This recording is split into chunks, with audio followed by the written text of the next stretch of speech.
Welcome to the homestead, y'all. For those who may be new, we welcome you and hope you find that this is a good place to learn, enjoy, and to see what it's like to be a homesteader. And for those who've been with us for quite some time, welcome home.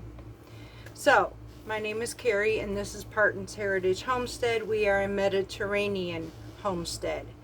We are actually, this weekend, you did see where we took a break and actually enjoyed for the first time. We're learning how to enjoy life a little bit. All we know how to do immensely is work. What we didn't know how to do is enjoy life.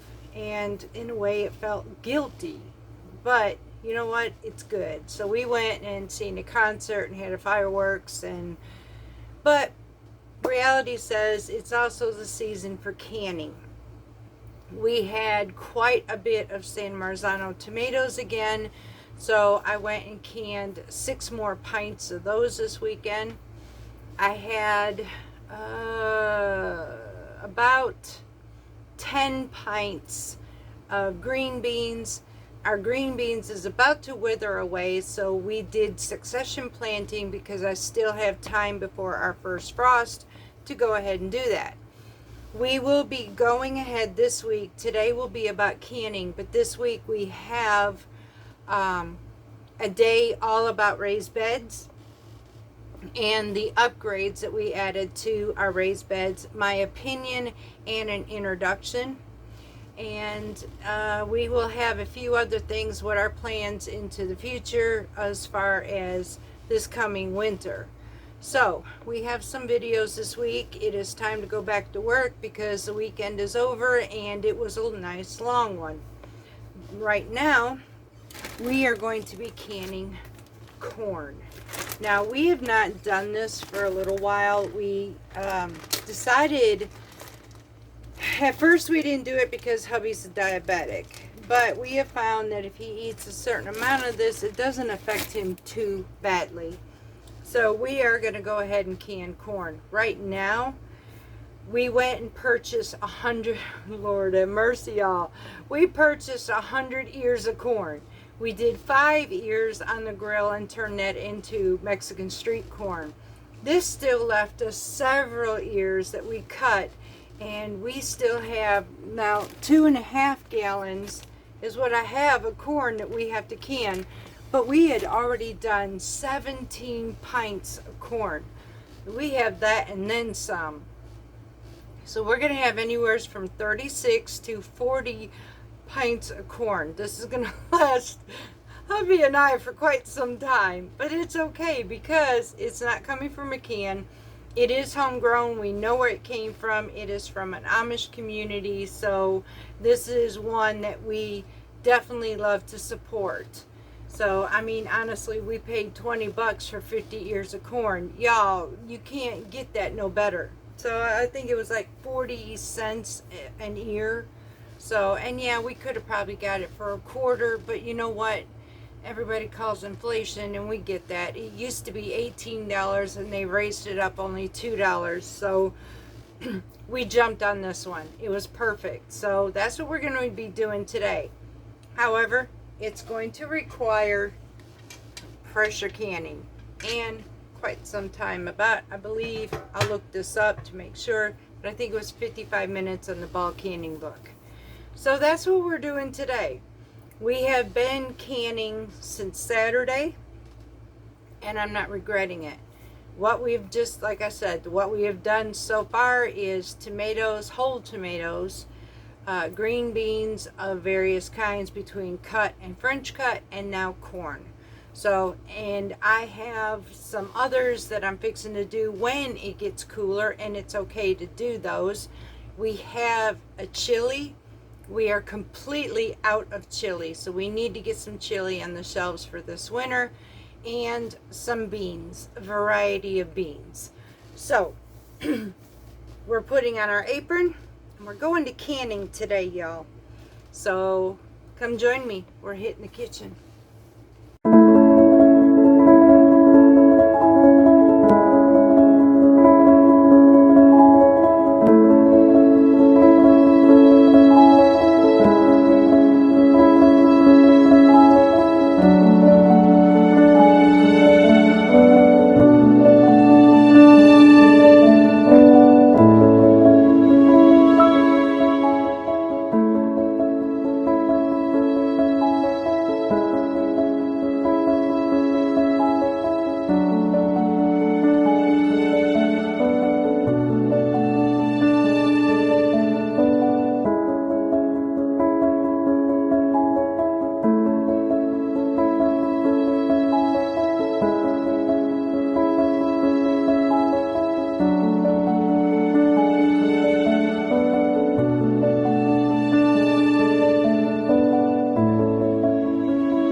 Okay, y'all, so because we have yet another day, which we've been like this for the last couple weeks, we've had heat advisories, which means my cool house can still be hot because I'm pressure canning. But unfortunately, I have to can this. So, wet cloth, we work in the kitchen. I'm not putting on an apron because I don't need the extra heat. So, we're going to go through this and I'm going to show you how to can corn. If you did not want to freeze it and fill up your freezer space, you can put it on your shelf, and it's really quite simple. So let's get set up and started. Okay, y'all, so let's get started. I have currently 10 jars in the bottom of my canner with 3 quarts of water. My jars have been heated up, and this is going to hold actually 20 jars, so we will have a second round. We definitely have enough corn to do at least, if not more, 20 jars worth. We're going to do 4 at a time.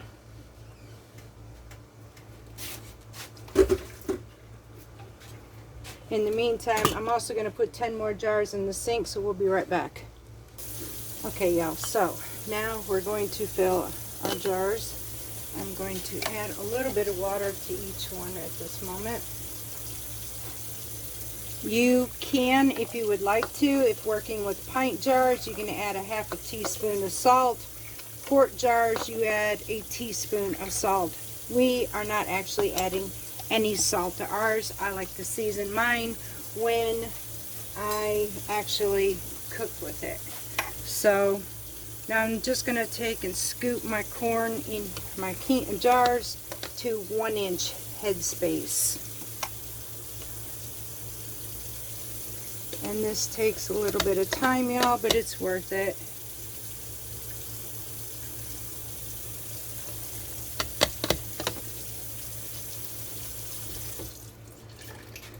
Okay. We have a big old bowl, and we still got a gallon's worth of corn to work with. So, like I said, we've already done 17 pints, which is quite a bit already, but I'm happy. We will have corn all winter long.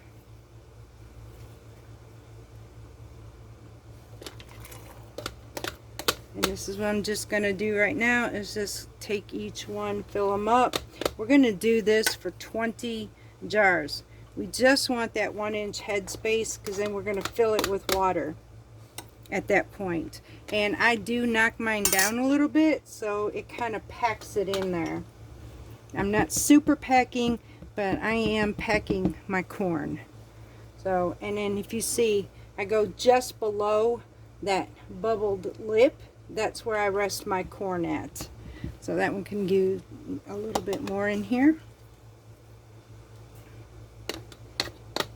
Yep, and then I go on to the next. So I'm going to go ahead and fill up all these jars. And once I get this 10 done, or once I get to this next step after I finish this, I'll show you what we're doing next. Okay, y'all, so we got our jars filled with our corn. So now I'm going to add our hot water to the 1-inch head space. And then we are going to debubble these. I like using this measuring cup to fill my jars with. It just makes it easier for me instead of a ladle. I've been using a ladle, but this works so much better. Alright, so now I'm actually, because my debubbler is actually broken, I'm going to be using a chopstick. I'm going to make sure I get this quite well. I want to move this corn around, get all the bubbles out of it, and if we have to add more water, we will. Now know this, if you are using a sweet corn, which that's what this is, there can be places that will end up, your corn will be dark. This is normal, y'all. If you end up having that happen, what it is the sugars in the corn actually caramelize. So it is possible to sometimes to get caramelization in your canned corn, because pints are processed at 55 minutes. So it makes sense that that happens. Alright, y'all, looks like we got all the bubbles out of here. All my corn is situated in here nicely. Now we'll go ahead and top these off to our 1-inch headspace. We will double check this in a minute.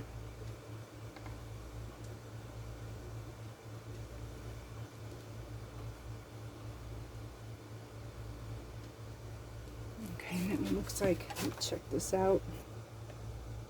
Yes. Yes. And each one are at their 1 inch. So now we go ahead and we're going to wipe our jars. I'm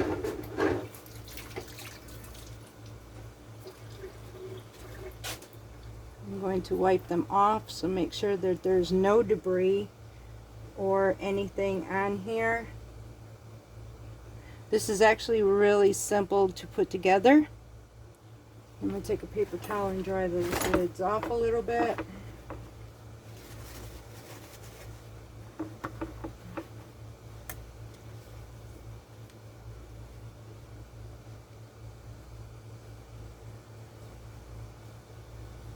I don't want any imperfections in on my canning as much as possible.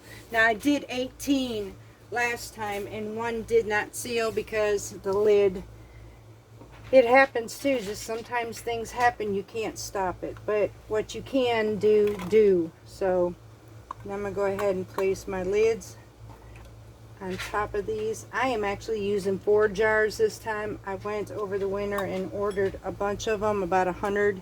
So we're going to see how long this takes us. We're almost done with them. So now I'm going to take my lids and we're going to place them on each our jars, finger tight, and place them into our canner.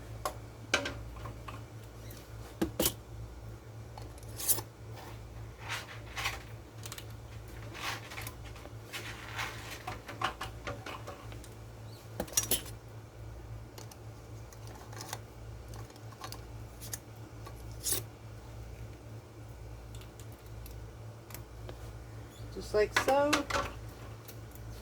And then I'm going to go on to the next 4.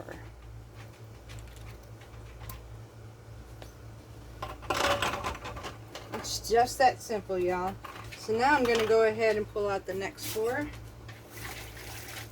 Fill these up. And we will be right back to show you how to do the second layer. Okay, y'all, so we're on our second layer, and I'm not sure I've told you about it, but I'm not sure I've ever explained it and showed you. So for this second layer, you are going to need another one of these discs. You can get these fairly inexpensive on Amazon. And let me show you how to do this. Okay, y'all, so you see this canner is full. So now I'm going to take, now there are 2 sides. It's got a ridge on that side, and it's more of a flat surface here. That's the side you want to go, and you want to place this exactly right on top of those jars. That's all you need to do. And then you just stack your jars on top of this. So that's what I mean about double stacking. Now this is a 23 quart pressure canner, so I can hold 20. Read your manual to find out how much yours can hold and how much water to add. I made a mistake in mine thinking it needed 2 quarts when actually it needed 3. So we get 3 quarts of water in here. We have our first layer of corn. Now we're working on our second layer.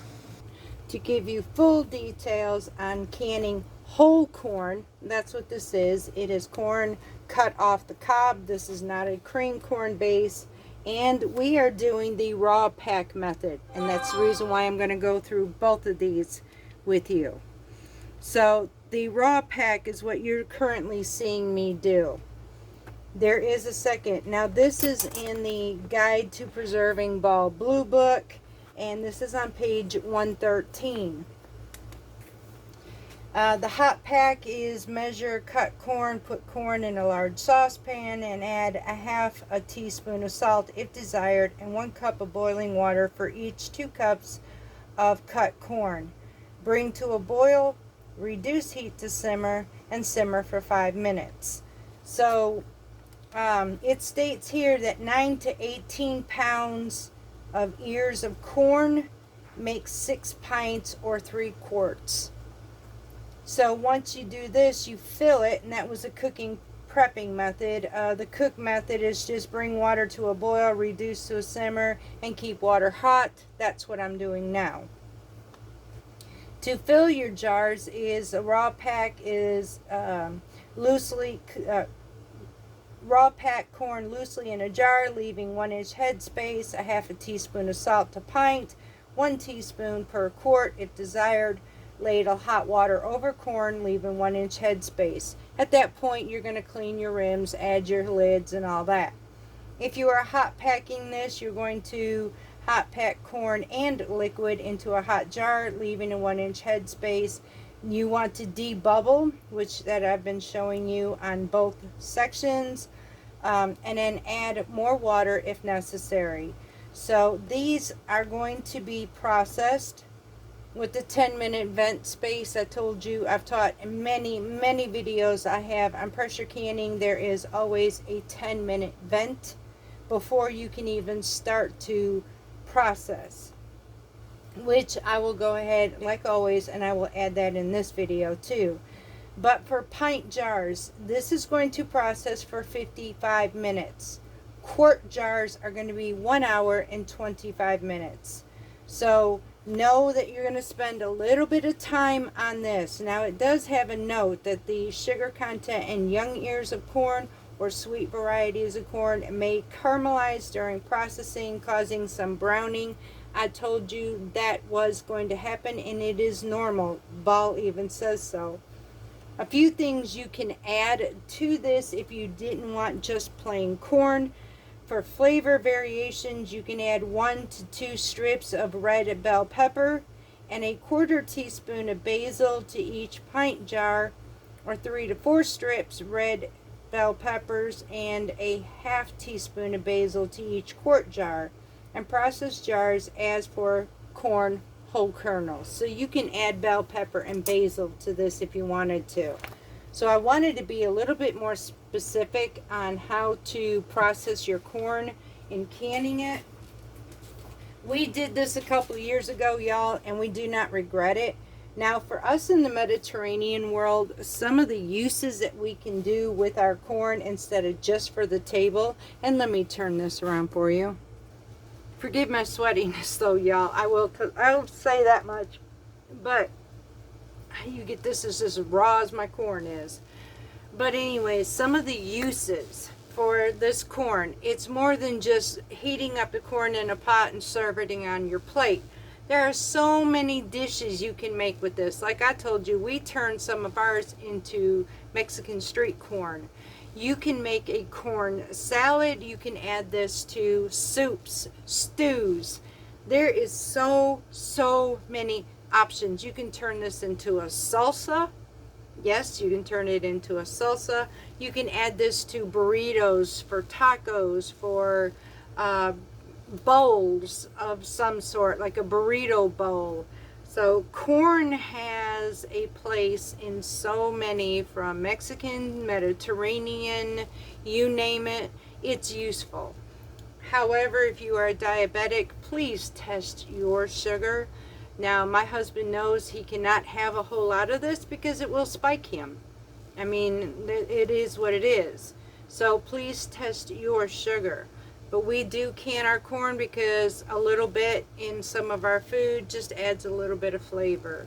So we have done that where we'll just take a thing of soup, maybe add 1 jar, and that's it. It gets distributed between the 2 of us. So I'm hoping this helps. Now, back to doing row number 2. Okay, y'all, so we have a beautiful set, a 100% full canner, 20 jars, pint jars of our corn. So now we are going to put our top out. making sure that all of my holes through here, like this one is seeable, that it has air flowing through it.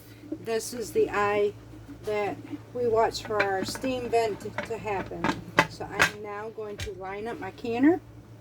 I am going to tightly close this, and this does get tight.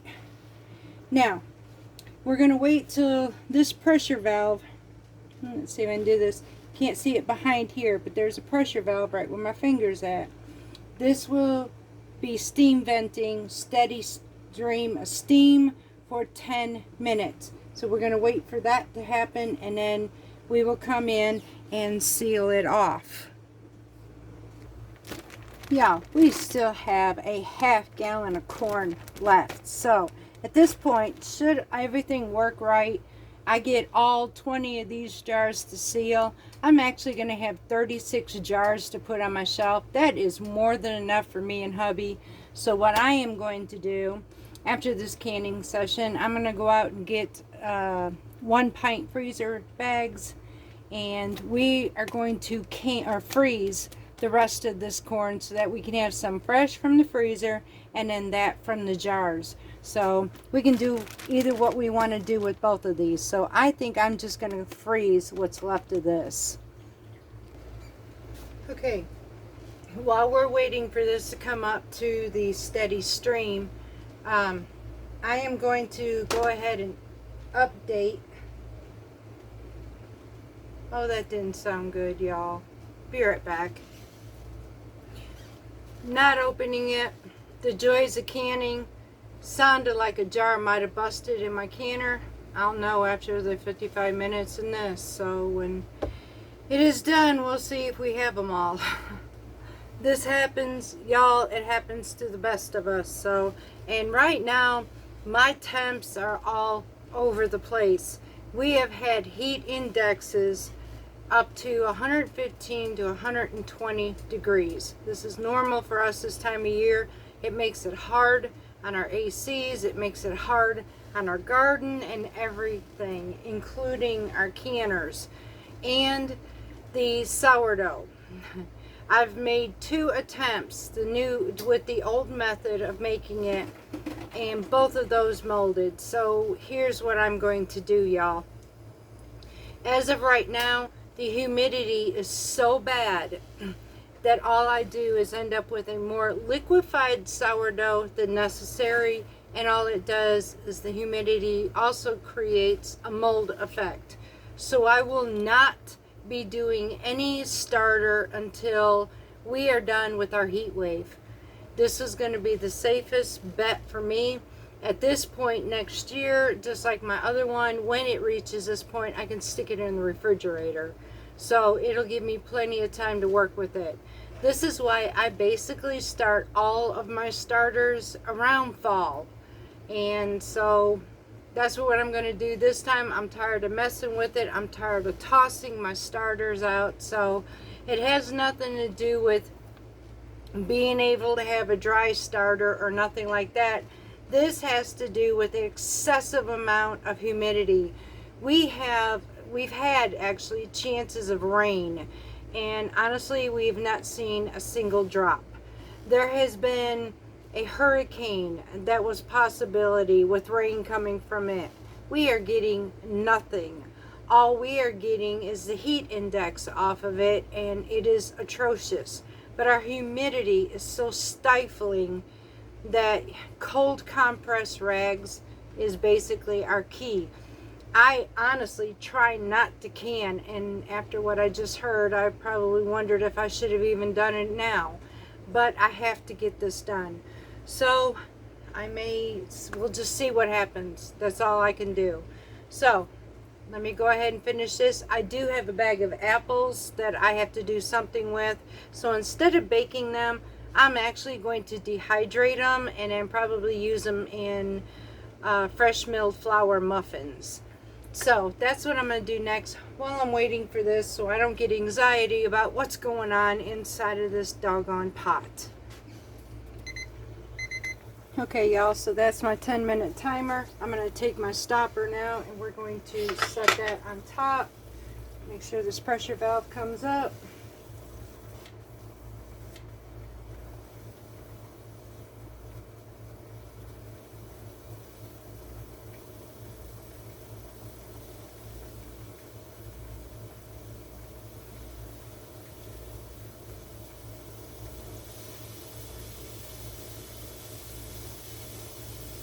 Watching for that to come up. Once it does, we'll be right back. Alright, y'all, so the pressure stopper came up. Put this excess water around it. Now, I'm going to watch for my altitude. I need 10 to 11 pounds of pressure. Once I get up to that, I'm setting my timer for 55 minutes, and I will not leave this canner until I have reached the entire length of this time.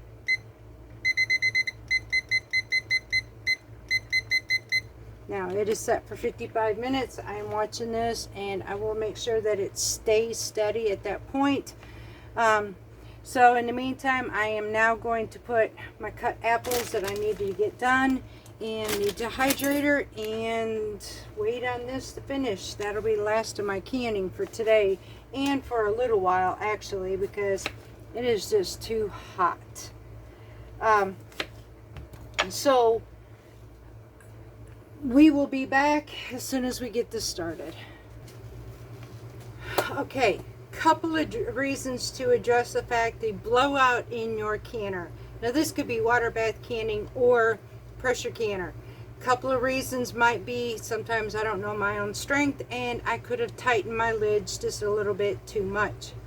Another factor is even though we check for the cracks in our jars, there could be an unseen hairline split in them, and there's nothing we can do at that point. If it's going to crack, it's going to go. So that tends to happen as well. Another one could be drastic temperature changes. So if you have cool products in a hot jar, you put them in the canner, they tend to blown. Sometimes crap just happens, y'all. So any of these reasons could be a factor of why we have blowouts in the canner. Does it happen all the time? No. Occasionally, though, in the last 5 years of my canning, I think I've had 3 blowouts before. So, and usually it's just one jar in my batch. So I'm hoping that's not what happened in here, but if it is, I have to deal with it. There's nothing I can do about it, because once that thing is sealed, there's no opening it. So I won't know nothing until everything is finished. But I want to address the reasons as to what would cause that. If you have questions, if this has happened to you and you're not sure why, these are possible reasons why that would happen in your canners. Alright, y'all, our 55 minutes is up. We're waiting for this dial gauge to drop completely to 0 psi and this pressure to drop down before we do anything else. And at that point, we will begin to start opening up our canner gradually and being able to take out our jars. Alright, y'all, so this canning process is actually finished. And that noise I heard earlier, I was correct. It was a blowout. One of the bottom of my jars blew out the whole thing. So, and that's when usually there's a hairline crack after so long of these jars being used quite often, or sometimes we will buy a new pack and this happens. So I had one blowout. So instead of 20, we have 19 jars. Bummer. But let's go ahead and pull these out. I've got to be careful because I don't want to take that one. I want to take that one that's blown out differently. So I'm trying to go around it right now. See how pretty that is, y'all? Beautiful corn. Nice golden color. And this is not something I can get from the grocery store, that's for sure.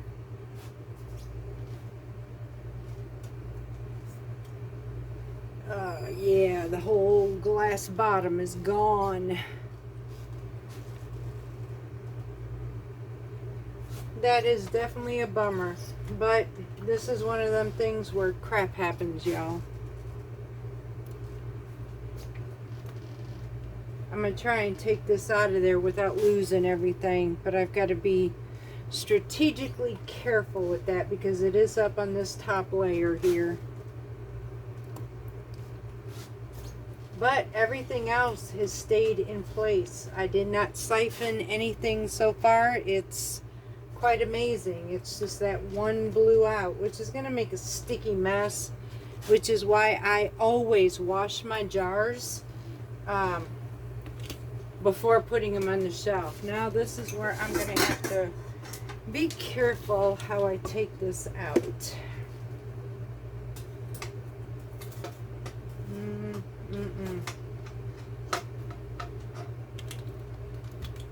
Hold on, y'all. And as you can see, I'm about to pull it. The whole bottom just, yeah. It cracked, y'all. Just the whole thing came right out. That's a complete blowout and a waste. So, and I do not save none of the contents. I throw everything out in the trash. Jars, everything. So that's why it's all in this pot, because once it cools off, it's going in the garbage. So I'm going to take my second layer off of here. We're going to get them all set up and we will be back. And here they all are, y'all. Now I just saw something else I don't like, and that also tends to happen, is this 4 jars, if you can see that corner, buckled. So that means most likely this one will not, oh, this makes me sick. This one's not going to seal as well. So we lost one to a seal issue and one to a busted out jar. All in all, I'm going to count my blessings because we do have corn. That one, after it cools off, I'll stick it in the fridge and we will use it soon in another dish. As far as losing that one that was broken, I mean, that's things that happen, same like those lids. There's nothing we can do about it. So I will call it a blessing. I have 18 jars. Now let's see if they all seal, and we'll see what we can put on the shelf. In the meantime, I'm just going to say thank you, Lord. It has been a very hot Monday. I am wore out, y'all. I am fixing to start supper. So until next time, much love to each and every one of you from Parton's Heritage Homestead. This girl's going to cool off and shut everything in this canner down.